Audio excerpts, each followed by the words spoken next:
I'm trying to bring together some of the things we've done before and give you a bit of a checklist for things to consider, concepts to consider if you have a new system and you're designing it, right? So I've got one slide deck for the user side and one slide deck for the world, the outside the user. And some of this will be new, but some of it will be, remember we talked about this Monday, or remember we talked about this Tuesday, sort of thing.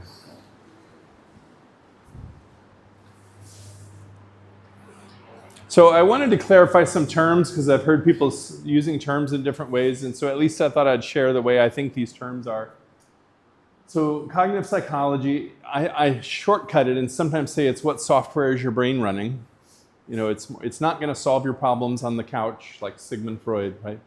But it's more like how does your brain process knowledge. So that's about acquiring it, retaining it, using it. And then there's human factors engineering. And we're going to do cognitive, physical, and organizational, right? So some people say human factors is about above the neck and below the neck. And the below the neck is like ergonomics and, are you bending over too much at work? And then above the neck is like, are you making mistakes? What can we do to decrease your mistakes?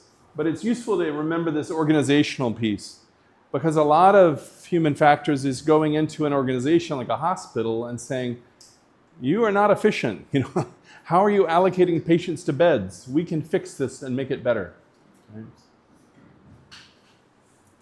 Okay. So then there's also human-computer interaction, which is a field that's a little broader than human factors because human factors is more engineering types. And the HCI people includes a bunch of design people who may not know or care about engineering. But I think this is interesting because part of the reason we study this is because we are sometimes terrible at predicting what our users will do, right? And when I was in the corporate world, I was helping run a UX lab for Don Norman. Don Norman's sort of a famous person in UX, and so I was working for him, and we set up a lab, and we were trying to be an online university. Have people heard of Coursera here? So Coursera does all these certificates. So we're trying to be like Coursera, but before YouTube. Okay, so the ancient days before YouTube. So it's really hard to do online university when there's no video, right? And we had some software developers who were good people. They were not mean people or bad people, right? But they would design this interface for this online course, and then we would put them on computers, and then we'd bring in users like, hey, you're going to test this. And we have the cameras on the users, and we're watching the cameras from the back room.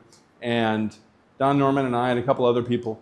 And there was one user who had a legal pad. Let me borrow this legal pad. Yeah. And he was so frustrated by the software that he was hitting himself on the head and cursing, And I said, I'm calling up the software developers, you have to come see this. And they're like, what? I don't believe you. I'm like, you have to come see, right? And so they walk down the hall and enter our little command room, and they're just like, so often the UX team is not believed unless it is seen. And that just demonstrates to me that we're terrible sometimes at predicting how our users will behave, right?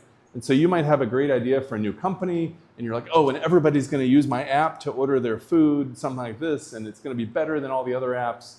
And then you try it with a couple of people, and they're like, eh? So it's really useful to bring in the psychology and the HCI.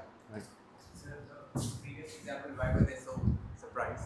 The one you were just mentioning. Why was it so bad? No, why were they so surprised? You were just mentioning the example. Oh, the software engineers had devised this interface that looked okay. It looked basically okay. It was trying to step you through learning accounting, I think it was. And the worst thing in a software interface is if I don't know where to click next. I don't know what to do. Right, so they were on a web page, and it had said something like, you have this important assignment that's due in an hour, and there was nowhere that said where to click to find it or to turn it in. And it was not complicated stuff, but it was big enough to cause great anxiety. And the software developer had to see it in person to then run off and fix it. Does that make sense? Yeah.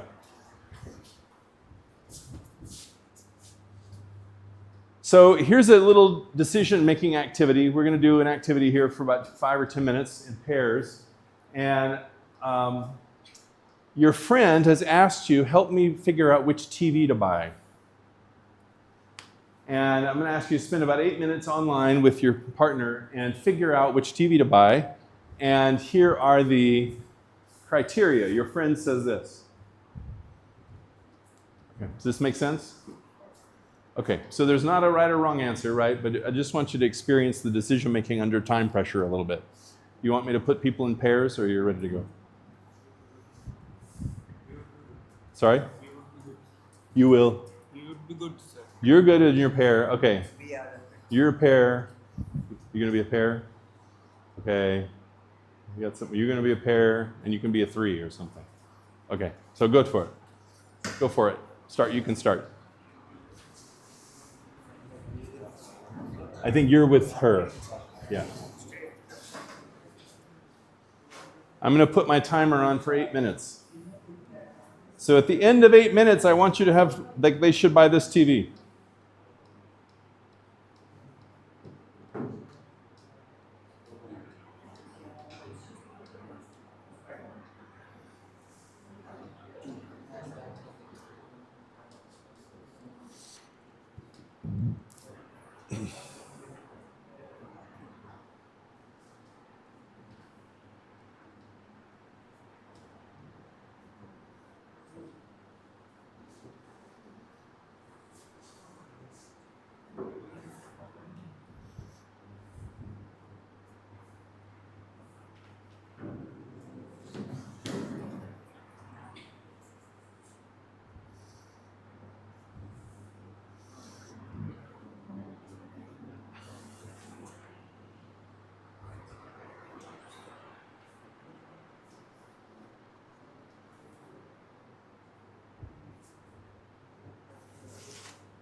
Is this possible to do on a phone? Is this working on the phone?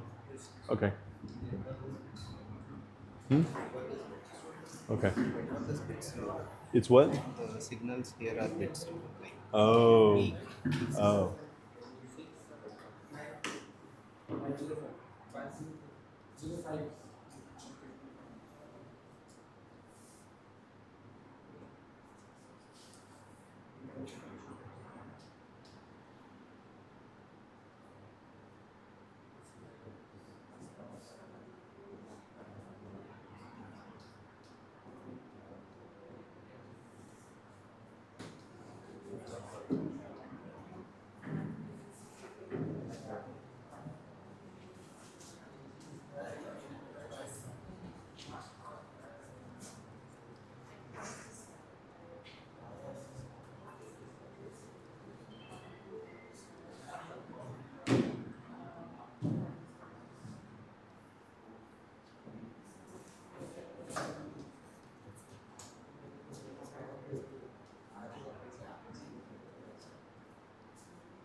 3 minutes.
Two minutes.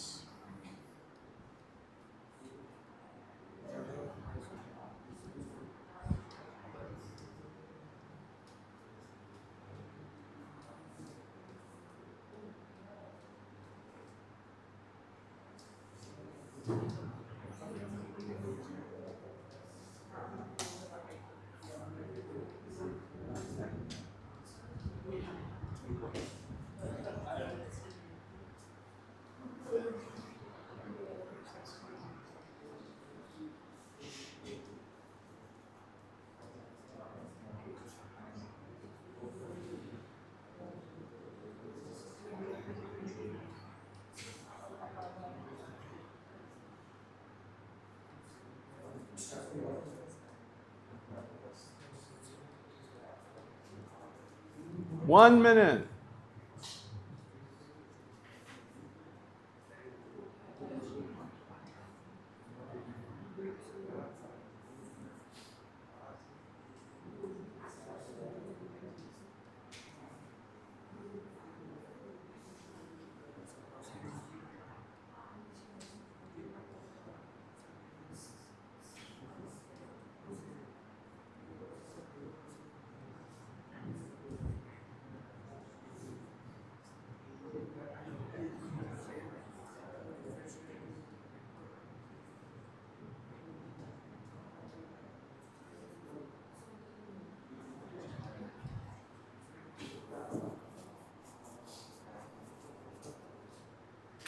Ten seconds.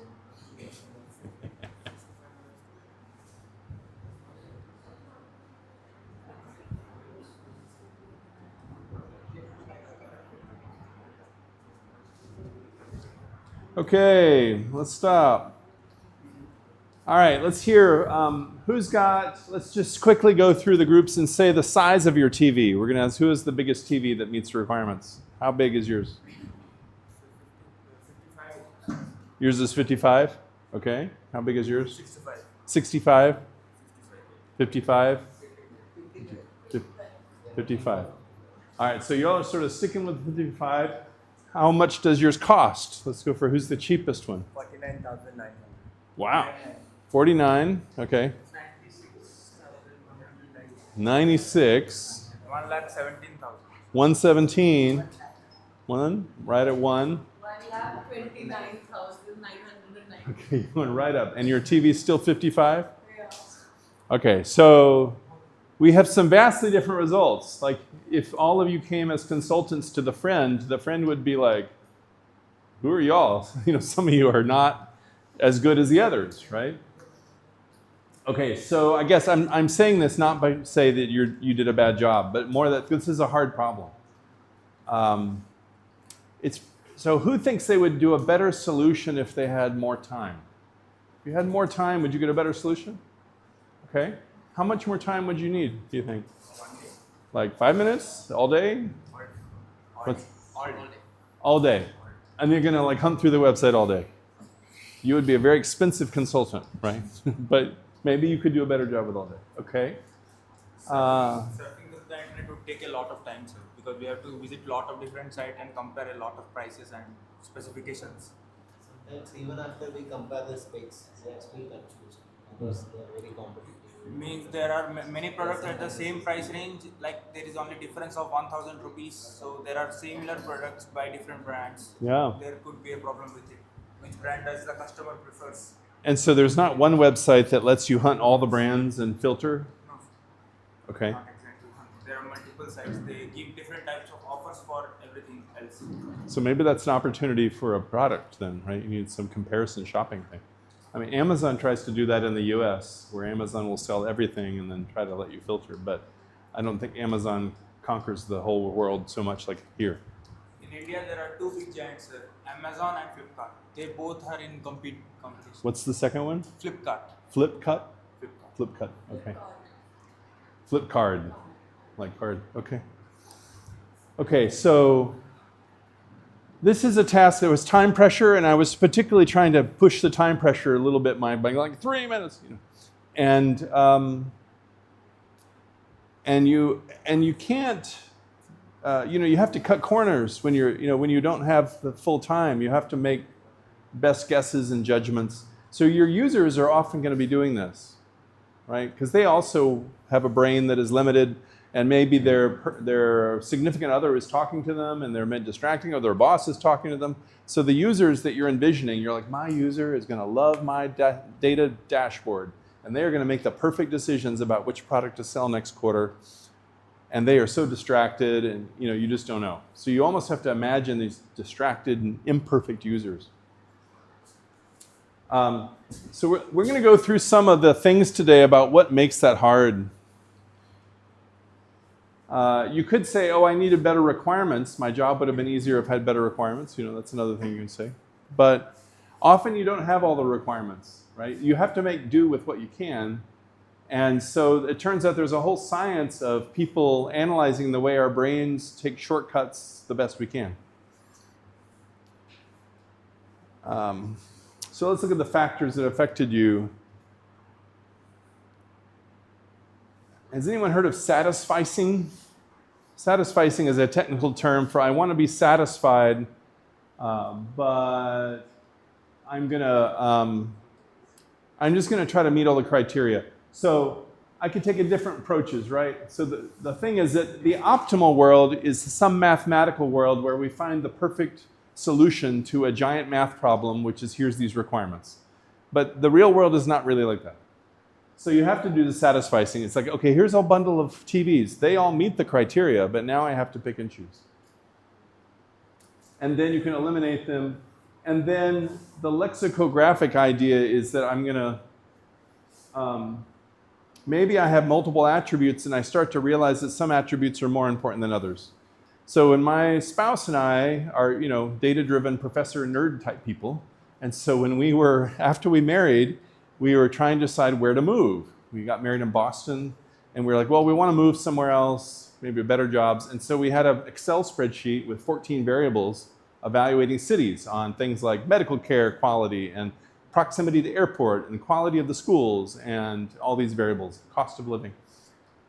And it becomes overwhelming, right? That was just 14 variables. And today, it's so easy to get data that you can have hundreds of variables. And so you have to know which ones to pay attention to. Yeah.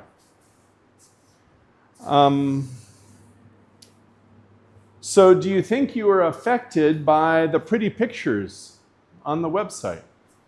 Or you're like, no, I'm not affected by pretty pictures. Not today? Okay. So were you even seeing pictures on the website, or are they too small? Like if they're as big as your thumbnail, then maybe they're too small to affect you.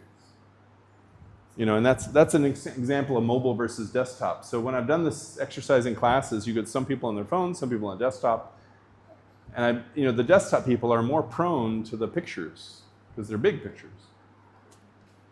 And there are marketing people that work really hard to make this attractive,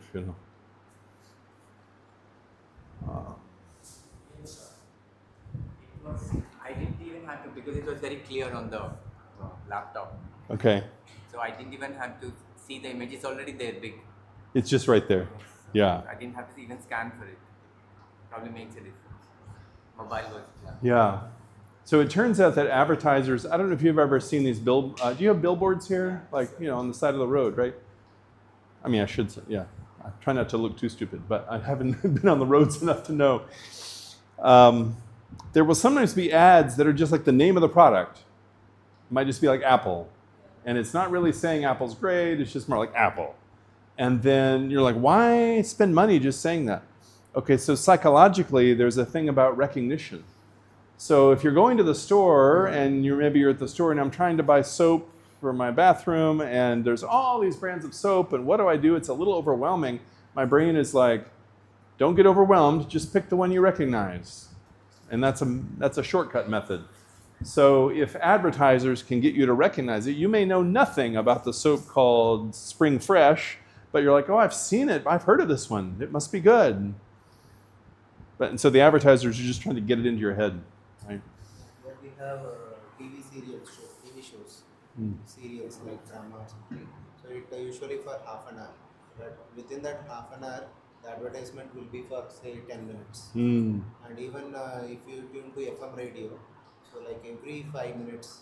So a lot of ads. Yeah, 5 minutes ad, 5 minutes shows. Wow. So too much of advertising. Are there services you can pay that cut the ads out? Sometimes there's like premium, TV. That is present, but not in TVs. Yeah. But we have it in like YouTube, Amazon. Right. Yeah.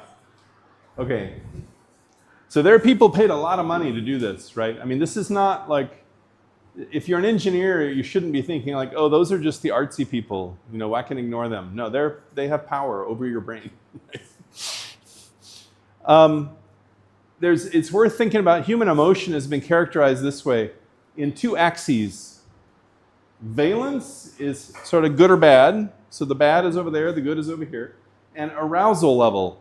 And this is like how pumped up you are. So if I think I've got some examples. Yeah, if I'm pretty pumped up and it's bad, I might be frustrated. And you can go through, all of these things from the movie. Did this movie come out here and get popular? Yeah. So I could be really excited about a big game, the big match. I could be happy but calm, right? Oh, my family is all here. I'm calm. I'm happy about that. And then I could be low energy and unhappy, so then I may be depressed or sad. So that's the two-axis valence and arousal for human emotion. And so has anybody seen customer journey maps? Yeah. So journey maps are often trying to track the process. So maybe I have to buy car insurance and they're tracking at every stage of the process of the journey, what is the human's emotion? And usually there's a thing like, oh, I needed car insurance, and maybe I'm a little aggravated. And then I see there's so many options, and it's so complicated, and I feel like it's a scam, and then I'm really upset, right? So, yeah. So emotion might affect, did memory play a role? So I saw many of you taking notes. How do you think your memory was doing? Would you have done the same on this decision if you were tired, if it was 11 p.m. at night? No. So you maybe have more energy now. Or maybe you're fine because I'm taking notes, so it's okay. I don't trust my own judgment then. Might not trust your own judgment then. And that's what's wise. I think I said earlier, if you're going to make big life decisions like whom to marry or where to move, don't be tired. Right? Don't be tired or drunk or anything. Right? Also, I feel like when you say that, would you have performed better if you had more time? I don't think it was about time. I think it was more about the consumer perspective. Like, okay, you have the criteria, but do you want the maximum of features? Like, what's your priority? Is saving money your priority? Is maximum features your priority? Because then I think all of us would have, fit somewhere in, like, if he wants to save money, maybe their team. If they want maximum amount of features, our team. Somewhere in the middle, a particular. That's a good point. More time with the user. So you're arguing that your teams are optimizing for different factors. Okay, I'd buy that. Yeah, because a lot of people were staying at the 55. I was surprised. But that's fine. Yeah. So this is all getting to things that can affect your decision making, right? Your decision can be affected by the emotion, by the memory. And there's a thing in memory called primacy and recency. People heard of this? So this is a famous study task from like 100 years ago by this guy, Ebbinghaus. And what he does is he gives you a list of like 20 words, like dog, book, chair, whatever. And then he'll repeat them out to you, and then he'll ask you to write it down as many words as you can remember. And it turns out that if I gave you 20 words, people all remember like the first 2 or 3 and the last 2 or 3. And that's called primacy and recency. So there's part of your brain that was like, oh, this is a novel task, and so it encodes it a little more heavily, and the recency just hasn't died yet. The memories haven't died. So you get these primacy and recency. The words in the middle are forgotten. Well, that means if I'm an advertiser, if I'm Amazon or Flipkart, right, I'm going to try to put things into your view. And the more I can put things into your view, you're going to remember the more recent stuff. And maybe you're going to hit back, or maybe you won't, right? But I'm going to... Which one? In competitions, if you're performing, maybe it's better to perform first or last. Yeah, that's right. That's right. So that's memory. And we talked about this slide before about workload, right? You don't want to be bored. You don't want to be totally stressed out. So, and if I had given you the same task, and I was like, and you have 2 minutes, you'd be like, okay, Steven's just like stupid today, right? I mean, you might not think that, but you would be like, this is ridiculous. Like, that's not even a reasonable request. And so that's when you're over here, right? Okay, so that's memory. The social factors. So how many of you think you would have gotten the same answer if you weren't in pairs? Like, how did being in a group help or hurt? Different perspective.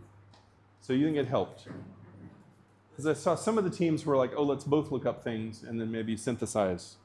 So you may search for specific big screen TVs. I may search for maximum features, and we will meet somewhere in the middle and choose the specific TV.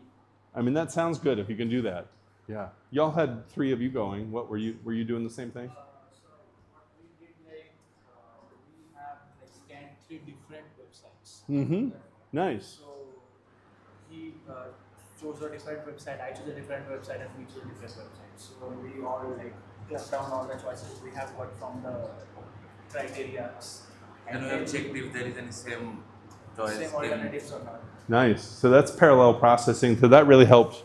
So that's less about social dynamics, because it sounds like you were less like, oh, this is the one for my friend, and more, like you should do this one. It was more just like comparing features, right? It might be with the social dynamics, if this were a beloved friend, if you're a Mohit student and you really want to honor him, then maybe you have some personal investment. You don't want to get him a terrible TV. So maybe there's a little more pressure.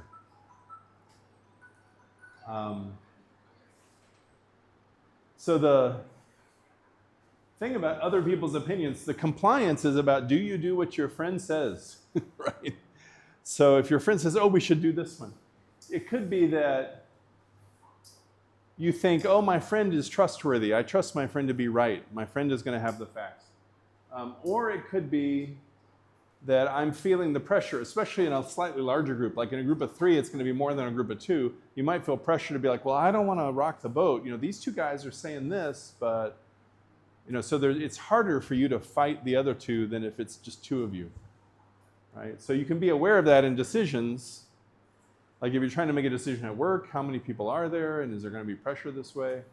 If they're going to be users, what sort of peer pressure are the users going to put on each other about commenting, about, Seeking validation. Yeah, that sort of thing. Because that social pressure is a big influence of behavior and decision making. Here in setting, probably there's always a hierarchy. Even if it's called a team, there's always a boss, there's middle, and there's some.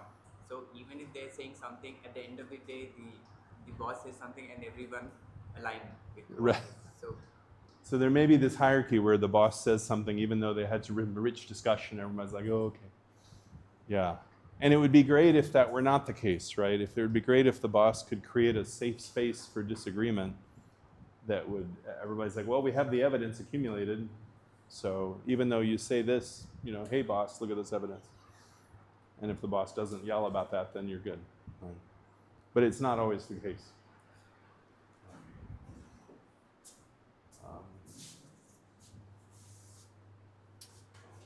So were all your websites, were you reading English, or are you reading Hindi, or what are you reading?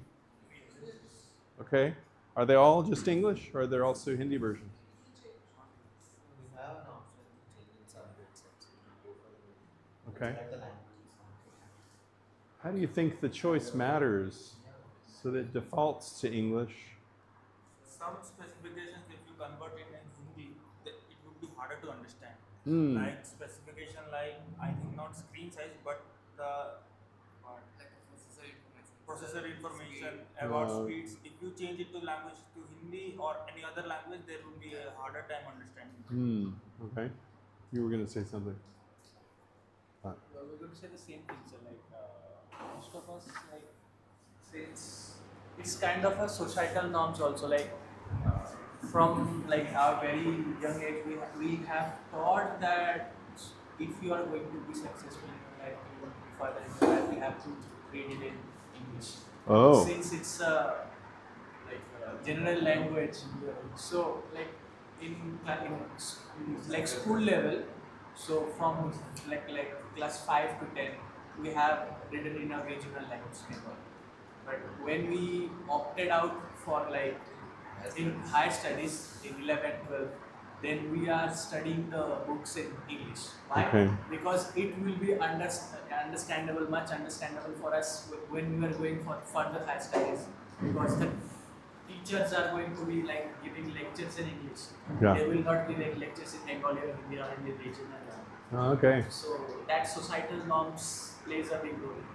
Which might add some cognitive load. Yeah. Right? So you got it adds up very much cognitive load, because I remember when I was in my early BTech days, bachelor days.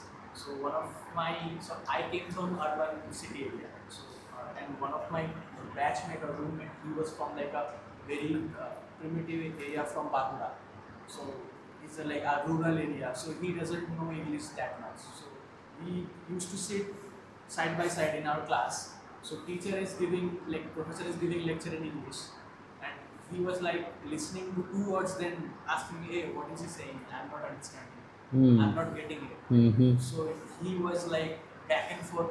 I was kind of playing a role as a translator. If teacher is saying this, so he has to do extra work Yeah. to understand what the teacher is saying. Since he was not being able to understand what the teacher is saying at the first place, he had to come back to the hostel, read the topic again, then understand the thing. It's not only It's a mental lot load of- at the yeah. time, but it's actually a lot of time spent Yeah. doing it. That's right. That norm works here, right? Right, wow. And I talked before about the redesign of the Airbnb app for China, and he had to really do it differently. It's not just the language.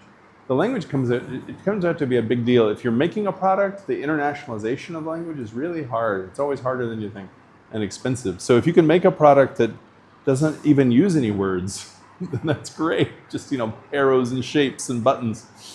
That's hard though. So even those who have learned the language to some extent, so when we are reading about some technical stuff or something like that, it actually doubles the cognitive load, because first we read it in English, then most of us, the beginning stages of engineering or something like that.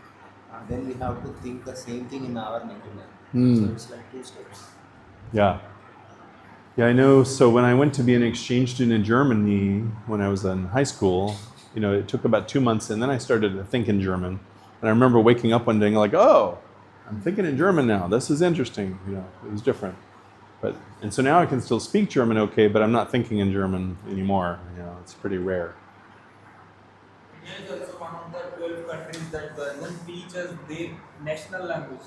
You have visited multiple countries, you see their language, they are teaching their own languages, but India is one of the 12 countries that don't teach us their national language. We are reading in English only.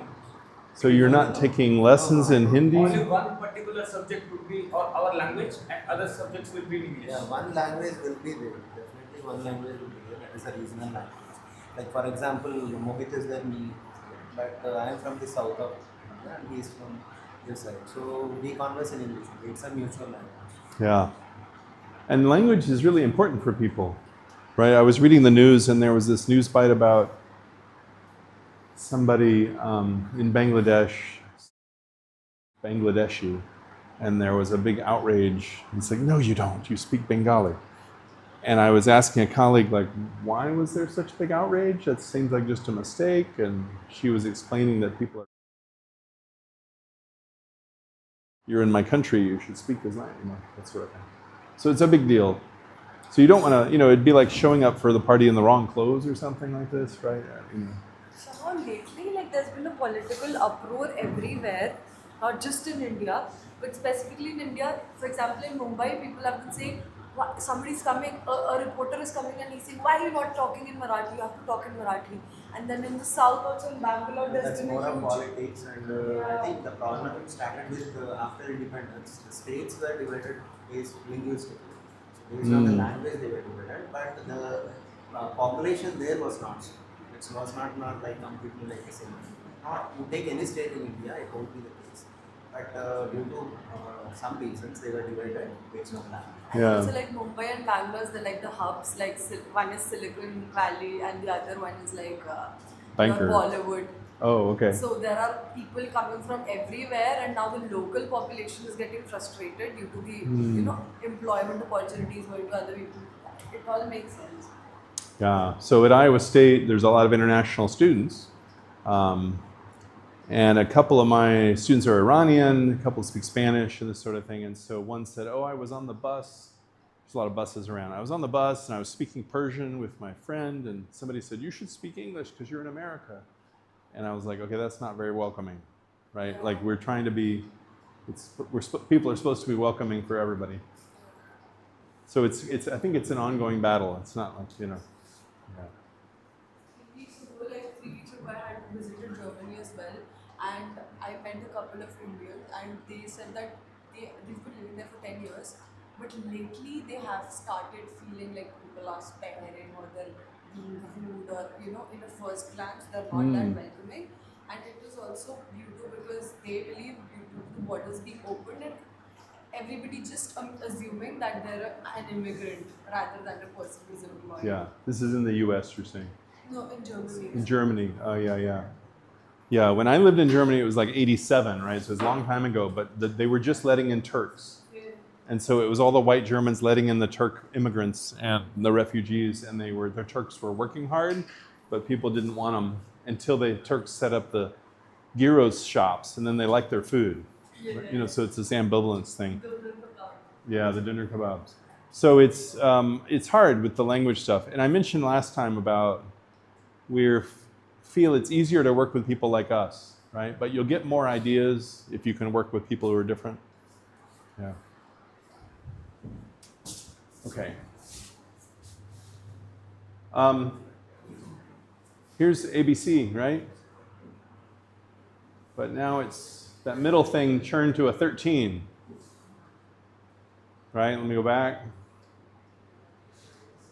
So this illustrates that context matters, right? I'm not just trying to be silly, right? But the context matters. So we're surrounding it. So what language are we there with?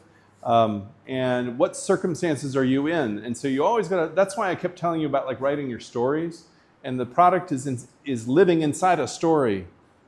Somebody's using it because they are hurried in the morning and need to get this thing done. Or somebody's using it because they have their distant relative and they want to connect. They haven't been able to connect well. Yeah. Does anyone see what's wrong with this sentence? So you're saying what's wrong? Yeah, what's wrong with this sentence? Yeah. So there are two these. Now, I think if you are not a native English speaker, you're probably better at this than my students who are native English speakers. I've been in classes where like nobody can see anything wrong for 4 or 5 minutes. And it's like it's right there in front of you, right? But your brain has expectations.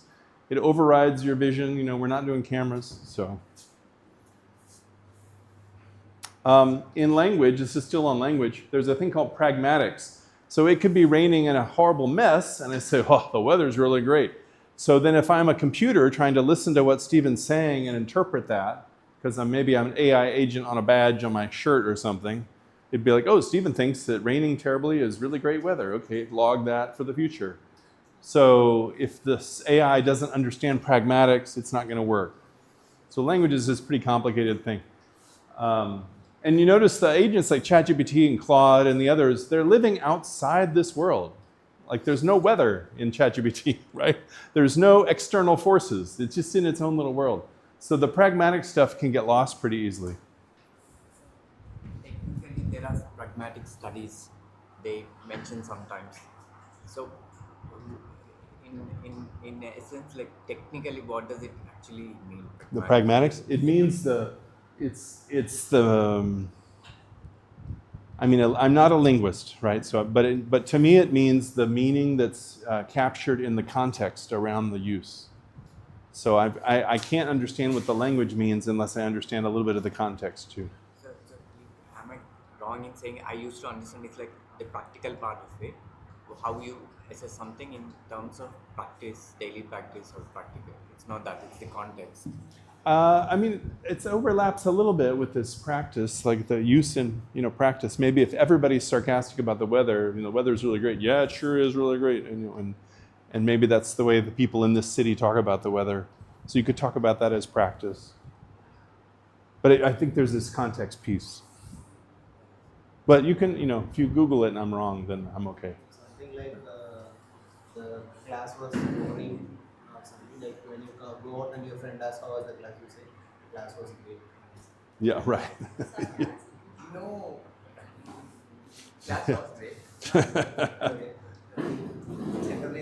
No, I'm just saying, I won't be able to catch that sarcasm.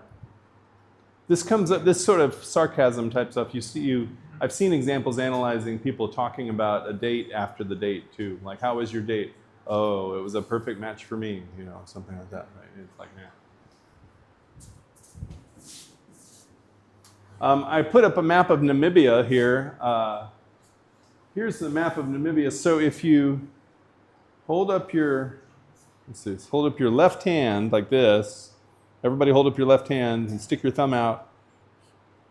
And now you have you have a map of Namibia because it's got this like piece and it's got the little piece out here where the Germans, okay, you can stop. The Germans really thought that if we grabbed this land too, we could go farther into the big rivers and travel elsewhere in Africa. Okay, you can stop. Thank you. But there's your Namibia map. And it has all these tribes. They say tribes. In the US, we wouldn't say tribes, but they say those. And they have all their native language, and then they all speak English as a national language, and most of them speak Afrikaans, which is the language of the South African people who dominated them and were terribly cruel to them. And so you could say, well, that doesn't seem right. Like, do we want to speak the language of the colonizer? Yeah. But they're like, well, we all know it, so we're just going to use it. So I was interested in the attitude about that. And you can have these accents. Does this happen in India? The educated versus uneducated, where like you can hear somebody talk and you're like, oh, they're educated.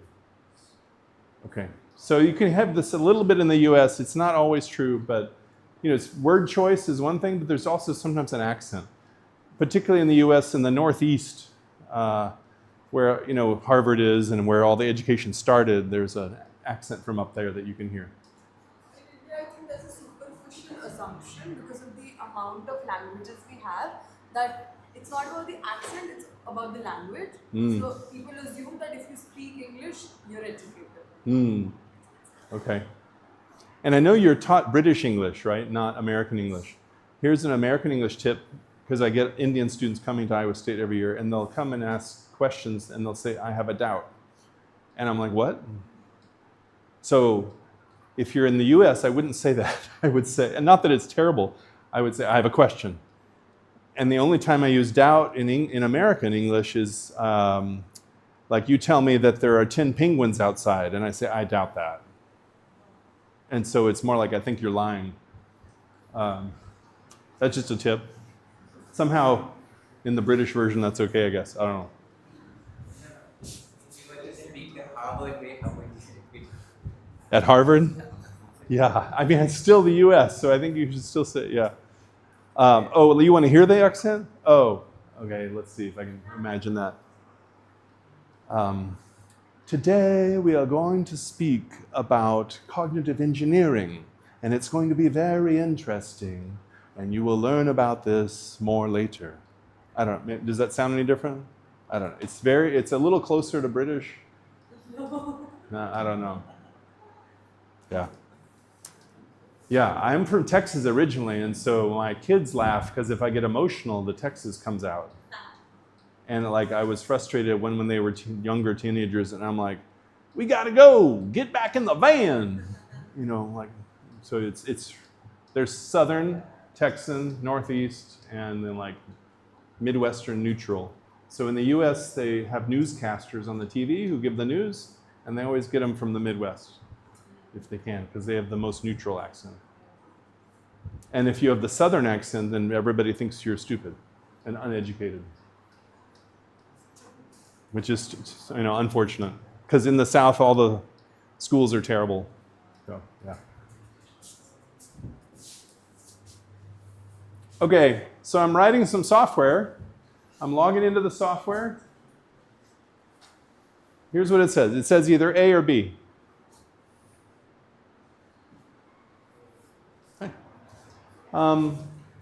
Who would prefer software that says A? Who wants A? Who prefers B? So the software, you're logging into the software, it's education software. Hi. Oh, thank you so much. Thank you. So would you, oh yeah, that'll be exciting. Thank you. Who would prefer the software to use A? Okay, who prefers B? A couple people, like let's get to the point. So there's pros and cons. Tell me why you like A. Who likes A and tell me why you like A. So A is like we are just suggesting, and the B is like we are just instructing them specifically. And A would be more like personal talks, and it is more suggesting, and it is more preferable for us if someone is saying to is in person. But if someone is saying you are user 24, some is exercise, it would not be feeling good, and we would not do the task particularly. Okay, so A is more personal, you're saying, and you like that. Feel good factor. You feel good factor, yeah. And especially if you have to do an exercise, I would rather feel comfortable, somebody talking to me nicely rather than comments. Okay. I just make me nervous. Okay, so B. Who likes B? We had some B advocates. What do you like about B? Sir, B is more like in a very professional way. Like the user must know what he must need to do. And in a high performing environment, he just needs the only action that okay you can go. For example, in the military, they just need the specific instruction because there is a very short time. So they just need to have the specific instruction to perform their job. Same way in the B, in a high performing job, it can be more useful. That's right. You could be extremely time pressured. You could be military. You're like, just give me the thing to do. Yes. Don't give me all this fluff about hello, welcome today, good morning. Yeah, it's just extra. Yes. So there's pros and cons, right? And it's worth understanding your users and their needs. So if maybe you're at home and you're studying and you're like not motivated, then you want the welcoming, warm touch. But if you're the air traffic controller, is like the next plane right here, just move on. So there's different circumstances for different needs. All right. Now you got something wrong. You just did a wrong math problem.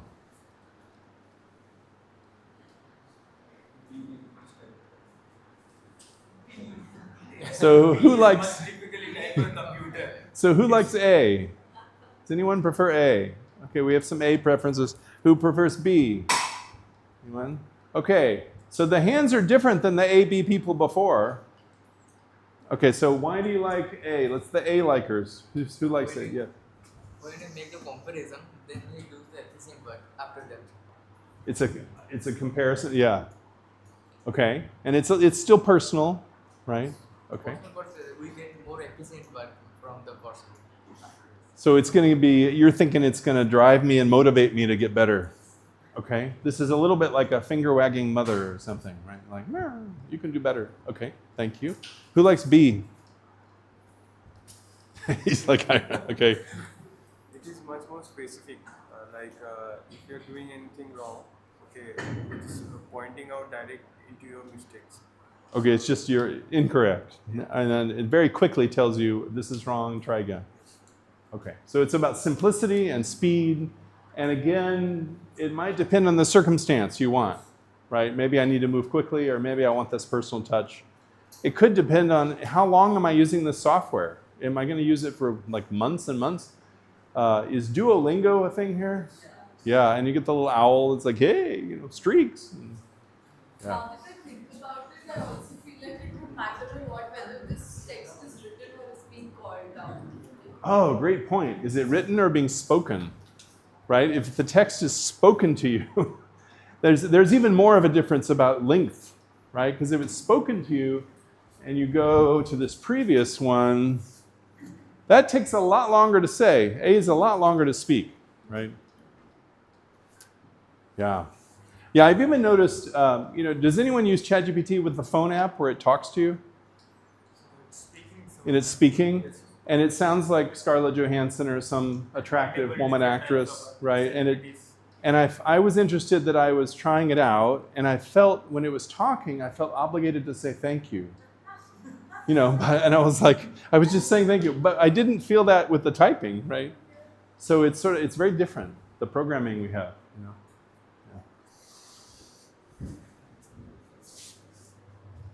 So, ChatGPT has been doing this more recently, as we talked about. They've been sort of praising you, like, oh, great question, or that's a good idea. Do you want me to help you with your other great ideas?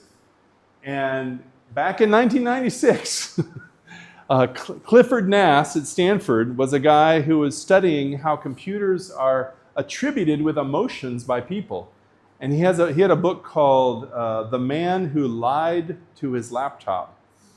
And it's like, well, why would you feel so emotional about your laptop that you would tell it something that's wrong, right? And so he was saying that when, it's going to have a positive impact if you just sort of flatter people, right? So the ChatGPT folks know that. And you could say that that's anthropomorphism. Anthropomorphism is just a fancy word for making things into people, right? The anthro means human, and the morphism means change shape. So I'm going to attribute things as to like they're human, even though they're objects. So Clifford Nass, Reeves was the grad student, Cliff Nass is the professor. So Cliff and Nass are like, oh, people are anthropomorphizing their computers. And critics are like, no. That can't be true. That makes the people so stupid. Like, they wouldn't do that. People are smarter than that. And Nass would argue, it's like, well, it's not that they're dumb, but it's easier to do that. It's less cognitive load to treat the computer like you treat humans that you're used to working with. So you could read these and decide like who you believe, right? Often when you're getting corrected, when it's like, hey, you messed up, people prefer the less personal. But if you're being welcomed and encouraged, they might want the more personal. Okay. We're going to switch to uncertainty. And there are two kinds of uncertainty. Here are the fancy Greek words, aleatoric and epistemic. Aleatoric comes from a Greek root that means dice, like throwing dice. You have dice here in India, right? People are throwing dice. And then epistemic is about the history of the information. So aleatoric is uncertain because the data is just unpredictable. I could say, oh, the weather prediction has aleatoric uncertainty because you just can't predict the weather very well. It's almost impossible to predict. We're getting better. We're down to, I don't know, do you believe the weather forecast here? Do you believe it like 1 day out, 2 days out, a week out? Again. It was kind of like a bummer before, but right now it is getting better because, like, yesterday night it was rain. Yeah. At that day morning, yesterday morning I think we all got a message in our phone like, in this season we'll have rains and thunderstorms. Please be cautious. Okay. But the timings are not timings are a bit off, but there was rain at the area. Okay. Some places the accuracy is more. Some places that is very. Some bit better is places, but it's within 24, 48 hours probably. Most people are saying it's reasonable. Yeah, it used to be, I mean, if you look at the history, there's some interesting history of weather prediction, and it used to be that it was just terrible, terrible. And it's much better now. And we hope that the US government will not cut all the funding for the weather satellites like they're threatening right now. I'm like, no, but.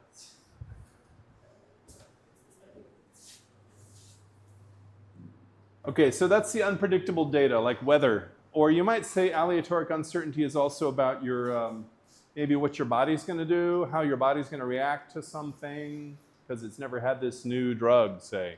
You know, will your body have this side effect of this drug? Okay, unavailable data is like, well, I've got a prediction for you, but I've got some uncertainty because I just don't have very much data. Maybe I've got data from last year, but not before that. Or I've got data on these kind of cars, but not these other cars. So that's the epistemic uncertainty. And so with unpredictable, you really can't do much about it. But with epistemic, you can push for like, let's go get more data.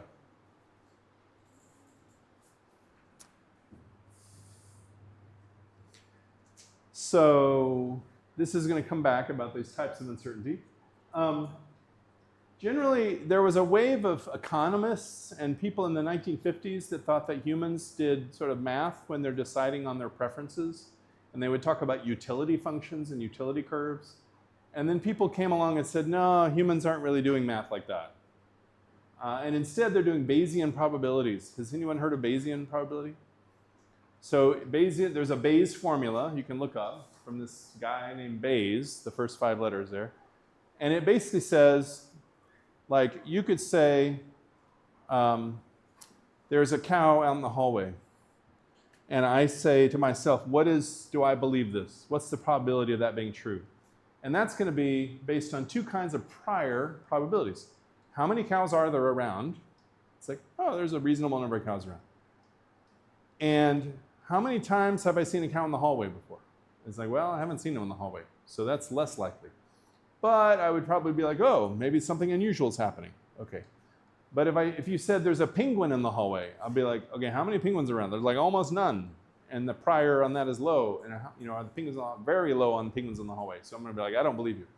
So there's a bunch of cognitive scientists who believe we're all walking around with these Bayesian priors that you learn about from your very early age. And on what is normal. You know, you're going through the life and you experience this, you experience that, and you think, oh, that's normal. I'm going to put priors on that. That's what's likely.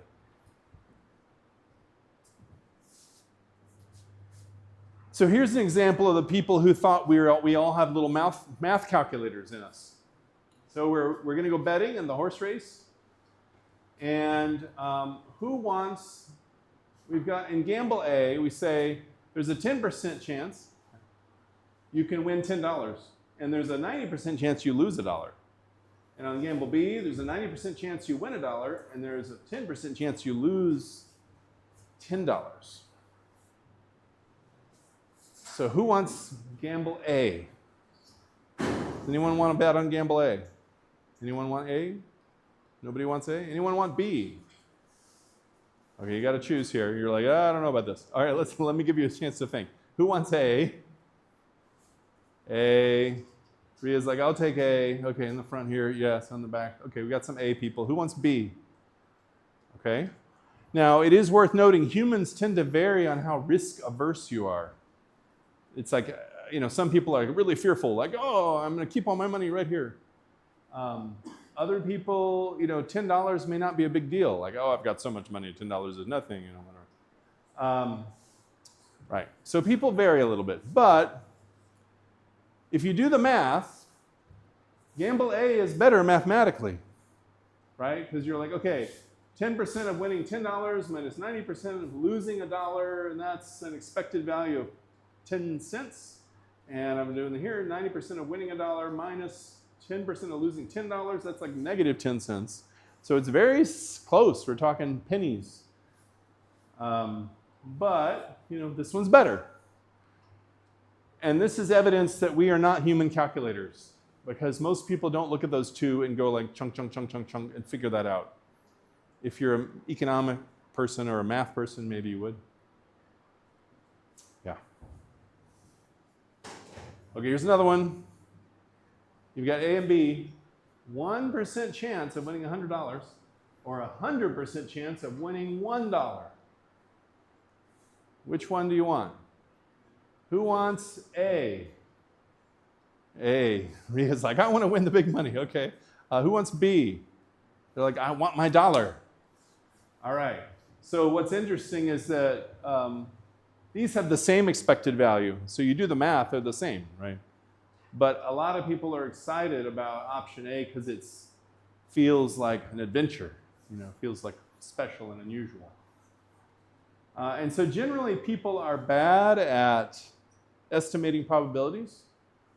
Our brains don't do that very well. And we're also biased by the win. So I could accentuate this by saying, like, you have a 1/10 of a chance of winning $1,000, right? I could keep the math the same and make it more extreme. And once you start seeing a bunch of zeros up here, you're like, And there's other studies about the way people handle money and numbers, about the power of free.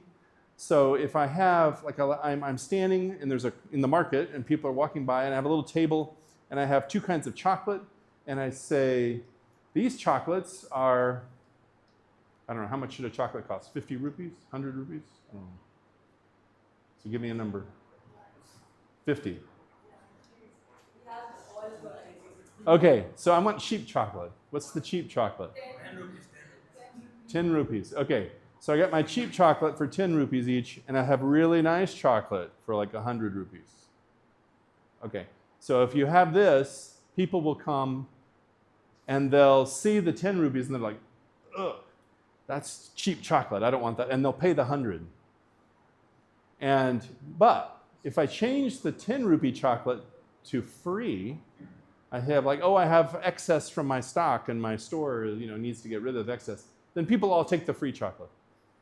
So it's not mathematical and linear. It's not like a linear equation. It's like the power of free is psychologically so powerful, it'll overwhelm your math, and you're just like, it's free, I must have it. Yeah. So this is all about things that are influencing the decisions, right?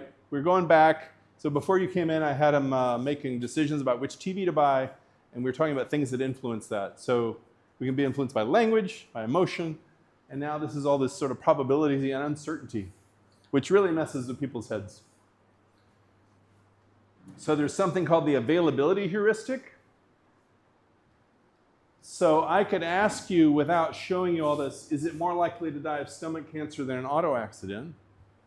And Americans, at least, will say, oh, it's way more likely to die of an auto accident. But that's not true. There's a lot of stomach cancer out there. And you say, well, why are they so screwed up? A lot of Americans will say, oh, it's 10 times more likely to die in a car accident. Well, that's way off of the numbers. Why are they so off? And it's this availability heuristic. Because everybody knows somebody who's been in an auto accident, but you don't know necessarily somebody who's had stomach cancer. And so in your head, there's this availability, and you're like, oh, well, I know Martha, and she was in an auto accident, so must be everybody's in auto accidents. So that, so it's this availability thing. Availability to your memory. And if advertisers can take advantage of that, that's why they're inserting themselves with the billboards and the ads on TV. They want you to be ready at the memory. So as soon as you think, soap, which soap should I buy? Which brands available in your memory, and they come right in. A heuristic, by the way, in case you don't know, a heuristic is, there's an algorithm, which is like a programming sequence. Like an algorithm's like maybe if I have a recipe I follow, that's an algorithm. You must add these ingredients and stir in this at rate. If I have a heuristic, it's less structured than an algorithm. It's like, well, I need to put the bread together somehow, and generally needed, and it's a little looser. So it's like a method that you're going to try to solve something. These are other biases. So recency, we talked about the primacy recency effect. So things that you're going to lean towards things that are more available, that are more recent, that are more familiar. You're like, oh yeah, my sister uses that. That must be good. And that are more salient. That just means sort of big in your eyeballs, or loud. It's like it's made an impression on you. So 3M is a company in the US that makes sticky notes. They invented the sticky notes, right? And they make a lot of tape and paint and make a lot of things.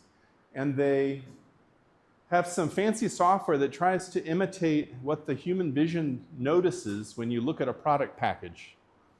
So then they would devise their product packages, like here's our new product for new sticky notes. And then it'll say, oh, the eye will first look here, and then the eye will look here, and then the eye will look here, because this is a top left, and it's a big font, and then here's a bright red spot, so it's going to look there next, and it'll sort of map through the vision system. So that's the salience. And now more recently, we get social media, right? So that's people reinforcing, here's this thing, here's this thing, here's this thing. You should think about it, pay attention to it. And that's making it more available to you. Which, just in the contrary, this is a reason to not feed your brain with so much social media if you decide that direction, because they're feeding you with availability of whatever those people on social media want to feed you, right? So you're sort of giving up control over what your brain finds in the availability category. You're leaving that up to the influencers, which maybe you're like, okay, now I'm hip, and that's great, I'm fine. But yeah, you got to make a choice. There's another heuristic, the representativeness one. So I could say to you, I'm flipping a coin, heads and tails. Which of these is more typical? Is there one that seems more typical? Yeah, A. Who A is more typical? Who thinks B is more typical? Okay, so, but they're equivalent. Probability-wise, they're the same, right? And then there's this thing called the gambler's fallacy. If I've got 6 heads in a row, the gambler's fallacy is like, the next one must be tails. It's more likely to be tails now that I've had 6 heads in a row. It's like, well, it's not. It's still 50-50 every turn. So the gamblers out there in the casinos, are casinos a big thing here? Not so big here. Okay, so in the US, there's a lot of people who are, sometimes they call it stupidity tax, where, sorry. You're going out, let's see how the microphone people can mute that, I don't know. But sometimes you're going out losing money because you're gambling, and it's the thrill of the gamble, but you almost never win, right? Yeah. It's a random small story. When I was at MIT, I had one of my roommates who was one of the card counters. So there's a game called Blackjack, and you get cards, and you can't go over 21, and they deal you cards. And he would count cards, meaning there were 5 decks on the table, and you have to just keep 2 numbers in your head to count cards. You have to know how many cards have gone by, and you have to, if you see high cards, you go +1, and low cards, you go -1, and then you divide those 2 numbers, and it tells you, should I ask for another card? And it gives you the probability that it'll be low or high, right? So he would go with his buddies in the card count, then he would do hand signals like nose or something like this to indicate now is the time to bet. And his friend would act drunk and then make bets according to the hand signals. And he said that they would last about 15 minutes because if you win too much, the casino notices fast and then they kick them out. But that they would earn enough money to pay for their plane tickets, right? And there's a movie about this club if you want to watch it. And I forget what it's called, but you could Google like MIT card counting. He was an interesting guy in our apartment, and he would have decks of cards stacked on the coffee tables and the fridge. He's like, don't touch my cards. Anyway, okay. Okay, we got another one here. We've got some vaccines. We got a big flu outbreak. It's going to kill 90,000 people. And we got vaccine A, 30,000 people will be saved. We have vaccine B, third chance, 60,000 people will be saved, and 2/3 chance that nobody will be saved. I shouldn't have put the last statement on here. I don't know. Does anybody have preferences on vaccine A or B? People, who wants A? Anyone like A? Anyone like B? Okay, so we got some more preferences for B. So a lot of times people will choose A because it has a positive framing about we're going to save people. But these are equivalent mathematically, is the thing. So this is called the framing effect, where the words I choose to describe things to you affects how you're going to decide. this is also a masterful piece of advertising, right? So I can tell you the wonderful benefits of some drug, and at the very end, I'm like, oh, and there may be side effects and you may die. But, I didn't emphasize that, so. Okay, here's another vaccine. In C, 60,000 people die. In D, third chance 30,000 will die, 2/3 chance all 90,000 will die. If I phrase it this way, people tend to choose D because it's like, well, there's a third of a chance it will save 60,000 people, right? But again, they're mathematically equivalent. So again, how I phrase it depends on what you're going to decide.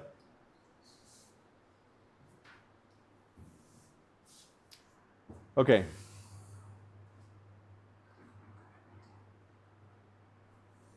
So here was our checklist. This was the first segment of today's morning excitement.